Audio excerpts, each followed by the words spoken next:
ഖാറൂനെയും ഫിർഔനെയും ഹാമാനെയും നാം നശിപ്പിച്ചു. വ്യക്തമായ തെളിവുകളും കൊണ്ട് മൂസ അവരുടെ അടുത്ത് ചെല്ലുകയുണ്ടായി. അപ്പോൾ അവർ നാട്ടിൽ അഹങ്കരിച്ച് നടന്നു. അവർ നമ്മെ മറികടക്കുന്നവരായില്ല.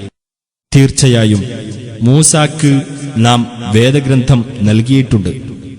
അതിനാൽ അത് കണ്ടെത്തുന്നതിനെപ്പറ്റി നീ സംശയത്തിലാകരുത്.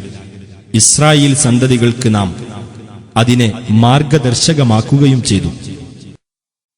അവർ ക്ഷമ കൈക്കൊള്ളുകയും നമ്മുടെ ദൃഷ്ടാന്തങ്ങളിൽ ദൃഢമായി വിശ്വസിക്കുന്നവരാകുകയും ചെയ്തപ്പോൾ അവരിൽ നിന്ന് നമ്മുടെ കൽപ്പന അനുസരിച്ച് മാർഗദർശനം നൽകുന്ന നേതാക്കളെ നാം ഉണ്ടാക്കുകയും ചെയ്തു.